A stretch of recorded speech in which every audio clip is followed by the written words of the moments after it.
নমস্কাৰ জনাইছোঁ বন্ধু বান্ধৱীসকল। আজি মই আমাৰ জুবিনদাৰ আত্মাৰ সদ্গতিৰ বাবে চাকি বন্তি জ্বলাবলৈ ওলাইছে আমাৰ গাঁওখনৰ ৰাইজসকল, অনুৰাগীসকলে। মই আপোনালোকক অকণমান দেখুৱাবলৈ চেষ্টা কৰিম।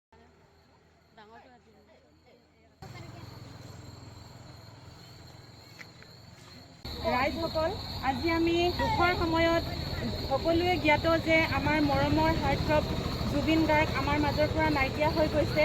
তেখেতৰ সদ্গতি কামনা কৰি আমি এগজি বন্তি প্ৰজ্বলন কৰিব বিচাৰিছোঁ।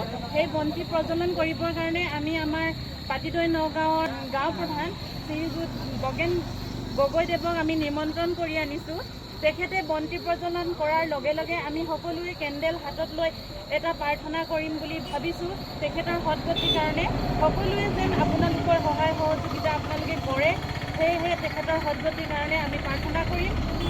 তাৰ আগতে আমি তেখেতৰ বৈকুণ্ঠত স্থান পাওক, তেখেতে এয়া আমাৰ কামনা।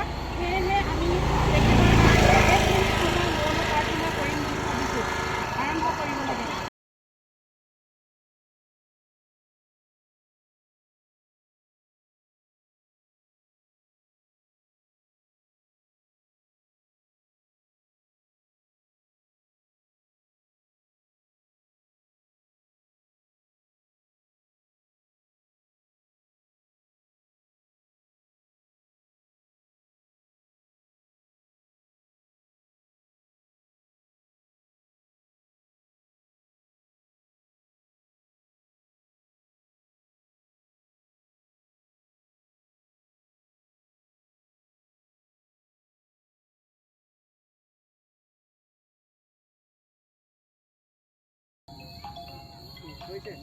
এইবাৰ আমাৰ মাননীয় গাঁও প্ৰধান ডাঙৰীয়াই বন্তি প্ৰজ্বলন কৰিব।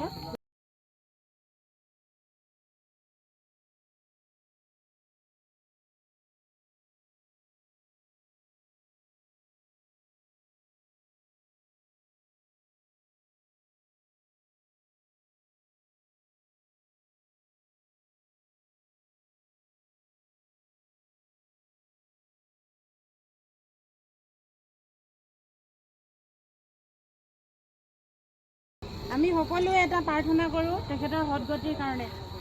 বৰমায়াদি কৰি জীৱন ৰাম ৰাম ৰাম ৰাম ৰাম মায়া সমাজে আছয় ঘুমতি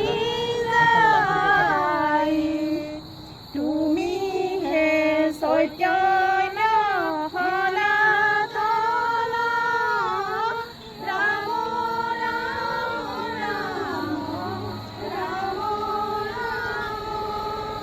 নমো ভগৱন্ত গুৰুৰ উদাস কৰি ৰাম ভগৱন্ত গুৰুৰ উদাস কৰি তেখেতৰ বিষয়ে দুআষাৰমান ৰাইজক অৱগত কৰিবলৈ অনুৰোধ জনালোঁ।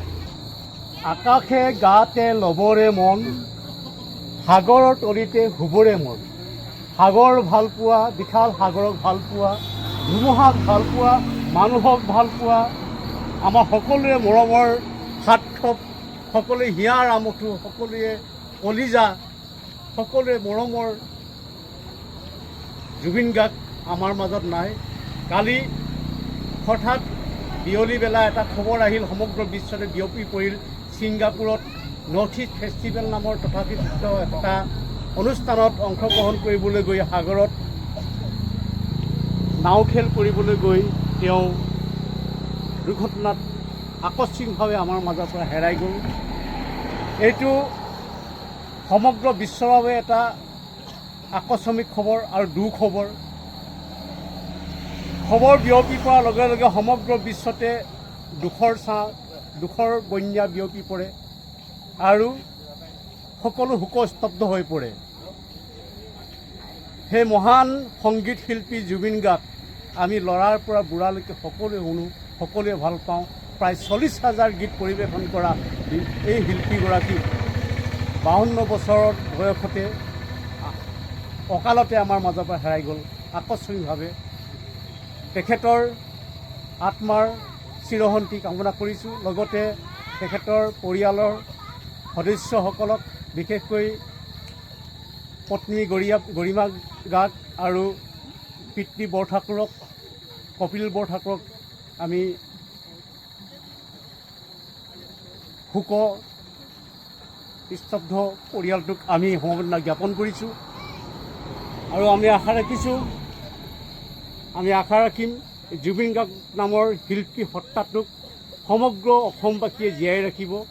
আৰু জুবিন গাৰ্গ শাৰীৰিকভাৱে মৃত্যু হ'ব পাৰে, কায়িকভাৱে মৃত্যু হ'ব, কিন্তু আমাৰ মাজত সদায় জুবিন গাৰ্গ শিল্পী হিচাপে শিল্পী সত্তা জীয়াই থাকিব। আমি জানো যে জুবিন গাৰ্গ অকল গায়ক বা শিল্পী বা সংগীত শিল্পীয়ে নাছিল, তেওঁ এজন মানৱদৰ্দী লোক আছিল। যেনেকৈ কোনোবা বেমাৰ হ'লে, কোনোবা বিপদৰ অসুবিধা হ'লে, কোনোবা ল'ৰা ছোৱালী এডমিশ্যনৰ অসুবিধা হ'লে, টকা পইচা অসুবিধা হ'লে স্থানীয় বিধায়ক, মন্ত্ৰী, বিধায়ক, সাংসদৰ ওচৰলৈ যায়, মন্ত্ৰী, মুখ্যমন্ত্ৰীৰ ওচৰলৈ যায় আবেদন লৈ, মোৰ এনেকুৱা সমস্যা হৈছে, মোক আৰ্থিক অনুদান আগবঢ়াওক বুলি। ঠিক তেনেদৰে জুবিন গাৰ্গ কোনো MP নহয়, কোনো MLA নহয়, তেওঁৰ ঘৰৰ সন্মুখত সদায় দুখীয়া দৰিদ্ৰ লোক হাতত এখন আবেদন লৈ যে এই আবেদনখন মই জুবিন গাৰ্গক দিম আৰু জুবিন গাৰ্গে মোক আৰ্থিকভাৱে সহযোগ কৰিব। মোৰ ল'ৰা ছোৱালীটো এডমিশ্যন কৰিব পৰা নাই, মোৰ ল'ৰাটোক এডমিশ্যন কৰি দিব। আৰু সদায় পকেটত যি আছে ওলাই আহে জুবিন গাৰ্গে, আৰু প্ৰত্যেক মানুহকে যি পাৰে নেচাই পকেটত কি পইচা কিমান হিচাপ নকৰে, উলিয়াই পিনি সকলোকে দি যায়। আৰু এনেকুৱা গুৱাহাটীত, অসমত বহুত পৰিয়াল লোক আছে, বহুত মানুহ আছে যাক জুবিন গাৰ্গে সহায় কৰা নাই। সেই জুবিন গাৰ্গক অসমৰ বহুত ৰাইজে অসমত চিনি নাপায়। সেইজন জুবিন গাৰ্গক সংগীত শিল্পী জুবিন গাৰ্গক চিনি পায়, কিন্তু মানৱদৰ্দী মানুহক সহায় কৰা জুবিন গাৰ্গক চিনি নাপায়। সেইজন ব্যক্তি আমাৰ মাজৰ পৰা হেৰাই গ'ল। আৰু আমি আজি তেখেতক স্মৰণ কৰিব লগা হৈছে। তেখেতক আমি তেখেতৰ শ্ৰদ্ধাঞ্জলি অনুষ্ঠান পাতিব লগা হৈছে, যি আমি ভাবিছিলোঁ যে অন্ততঃ আৰু 20 বছৰ তেখেত জীয়াই থাকক। আৰু এইখিনিতে এটা দুখৰ কথা যে তেখেতক আকস্মিকভাৱে মৃত্যু হ'ল, দুৰ্ঘটনা হ'ল। এই দুৰ্ঘটনা হ'বলৈ পালে তেখেতক বেমাৰী থকা স্বত্তেও তেখেতৰ এটা বেমাৰ আছিল, মৃগী বেমাৰ নিচিনা সদৃশ বেমাৰ। সেই বেমাৰ থকা জানি শুনিও এজন ব্যক্তিয়ে, কেইজনমান লোকে নিজৰ ব্যক্তিগত স্বাৰ্থ সিদ্ধিৰ কাৰণে, লাভালাভৰ কাৰণে ছিংগাপুৰৰ নিচিনা জেগাত, বিদেশত নৰ্থ ইষ্ট ফেষ্টিভেল পাতি তেখেতক মৃত্যু পথলৈ দলিয়াই দিলে বা ঠেলা মাৰি দিলে বুলি ক'ব লাগিব। আৰু সেইকেইজন ব্যক্তিক আমি শদিয়াৰ পৰা, আমি পাতিতেই নগাঁৱৰ পৰা, কুন্দিল নগাঁৱৰ পৰা আমি ধিক্কাৰ জনাইছোঁ। সেইসকলক আমি গৰিহণা দিছোঁ, যাতে তেওঁলোকে যেনেধৰণে আমাক হাজাৰ হাজাৰ লাখ লাখ লোকৰ বুকু সুদা কৰিলে, তেনেধৰণে তেওঁলোকো তেনেকুৱা শাস্তি পাওক, তেওঁলোকেও ভগৱানে তেনেকুৱা শাস্তি দিয়ক। যিকেইজনে জুবিন গাৰ্গক অনিচ্ছা স্বত্বেও ছিংগাপুৰত নি অনুষ্ঠান পৰিৱেশন কৰি লৈ গৈ এই দুৰ্ঘটনা পতিত কৰিলে। বিশেষ নকওঁ।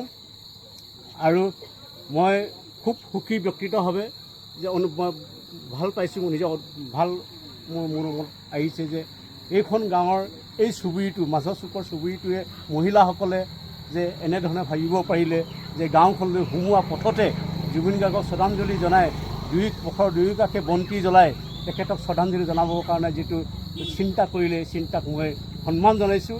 আৰু ভৱিষ্যতে যাতে এনেকুৱা ধৰণৰ কামত, এনেকুৱা ধৰণৰ ক্ষেত্ৰত যে এই চুবুৰীটোৰ মহিলাসকল, ল'ৰা ছোৱালীসকল সকলোৱে আগবাঢ়ি আহক আৰু জুবিন গাৰ্গৰ নিচিনা এজন মহান শিল্পীক এনেধৰণে শ্ৰদ্ধা জনাবলৈ শিকক, ইয়াকে মই আশা কৰিছোঁ। আৰু আমাৰ মাজত সদায় জুবিন গাৰ্গক আমি জীয়াই ৰাখিবলৈ, জুবিন গাৰ্গৰ সত্তাক আমি জীয়াই ৰাখিবলৈ, জুবিন গাৰ্গৰ গান আমি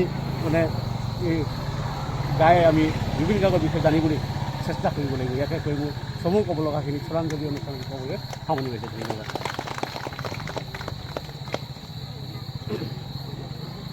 এই অনুষ্ঠানতে কাৰোবাৰ যদি ইচ্ছা আছে তেতিয়াহ'লে ধূপ এডাল প্ৰদান কৰিব পাৰে সকলোৱে। আৰু এই সন্ধিয়া সময়ত আপোনালোকে দহু বন কাটি কৰি ইয়াত যে উপস্থিত হ'ল, তাৰ বাবে মোৰ ফালৰ পৰা, ৰাইজৰ ফালৰ পৰা আপোনালোকক সকলোকে শ্ৰদ্ধা আৰু ধন্যবাদ জ্ঞাপন কৰিছোঁ। ধন্যবাদ।